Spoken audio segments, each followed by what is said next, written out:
नमस्कार, मैं पलक त्रिवेदी और आप देख रहे हैं टीवी 24 नेटवर्क। आप सभी देशवासियों और प्रदेशवासियों को गणतंत्र दिवस की हार्दिक शुभकामनाएं। आपको बता दें कि मिल्कीपुर उपचुनाव का रंग दिन प्रतिदिन चटक होता जा रहा है। हर दिन नए समीकरण बनते बिगड़ते दिखाई दे रहे हैं। अब तक उभरे राजनीतिक परिदृश्य में बीजेपी और सपा के बीच सीधा मुकाबला देखने को मिल रहा है। हालांकि उपचुनाव में 10 उम्मीदवार मैदान में हैं, जिनमें से 5 निर्दलीय भाग्य आजमाने उतरे हैं।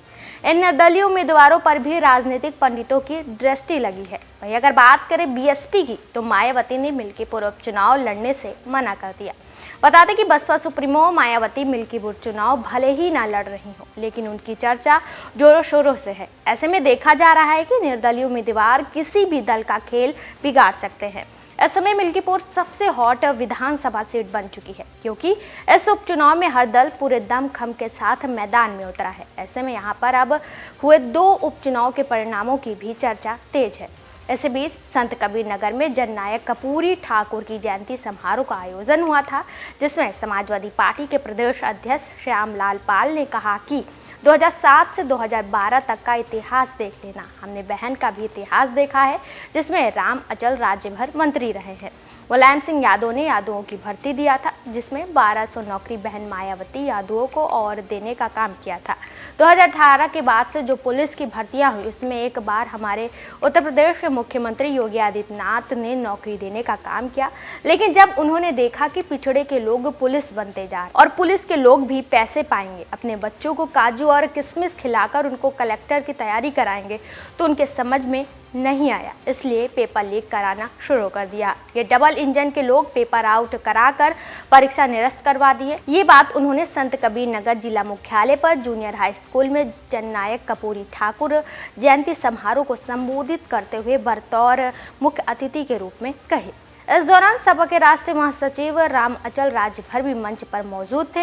राज्यभर ने पार्टी प्रमुख अखिलेश यादव की उपलब्धियों का बखान किया। उन्होंने कहा कि हम लोगों के धरती के भगवान संविधान रचयिता डॉक्टर भीमराव अम्बेडकर का संसद में अपमान किया गया। बीजेपी के लोग संविधान को बदलना चाहते हैं। हम धन्यवाद देते हैं सपा प्रमुख अखिलेश यादव को, जिन्होंने दलितों पिछड़ों को एकजुट किया है।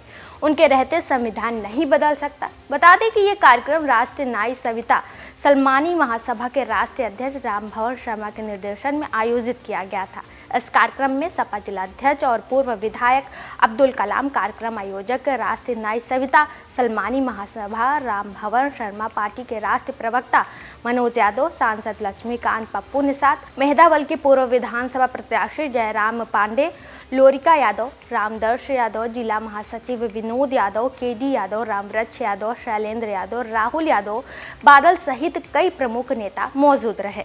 वहीं बीएसपी की बात करें तो इस बार मायावती भी दिल्ली चुनाव में एक्टिव है। दिल्ली चुनाव में बीएसपी पूरे दमखम के साथ मैदान में उतरी है। बीएसपी का ये प्रदर्शन देखकर ऐसा लग रहा है कि बीएसपी दिल्ली चुनाव के साथ ही यूपी के राजनीति में कुछ नया करेगी। बता दें कि पिछले साल हुए लोकसभा चुनाव में बीएसपी अपना खाता नहीं खोल सकी थी।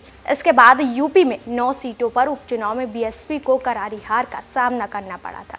यूपी में अयोध्या की मिल्कीपुर सीट पर हो रहे उपचुनाव में बीएसपी ने नहीं लड़ने का फैसला किया है। वहीं अगर बात करें यूपी में 2027 के होने वाले विधानसभा चुनाव की, तो बीएसपी पूरी ताकत के साथ मैदान में उतरेगी। वैसे दिल्ली चुनाव को लेकर बीएसपी ने 69 उम्मीदवारों की सूची जारी कर दी थी, जिसमें मुकाबला बेहद दिलचस्प होता जा रहा है। इसी के साथ बीएसपी के कार्यकर्ता भी चुनाव प्रचार में जुट गए हैं।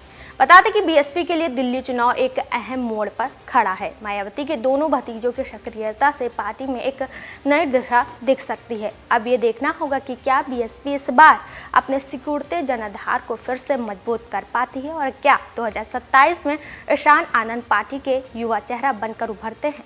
खैर, ये तो समय ही बताएगा कि बीएसपी का ये युवा दांव कितना सफल होता है और पार्टी की स्थिति 2027 के चुनाव में किस दिशा में जाती है। लेकिन एक बात तो साफ है कि मायावती के दोनों भतीजों की राजनीति में एंट्री से दिल्ली के साथ साथ यूपी की राजनीति में भी एक नया मोड़ आ सकता है।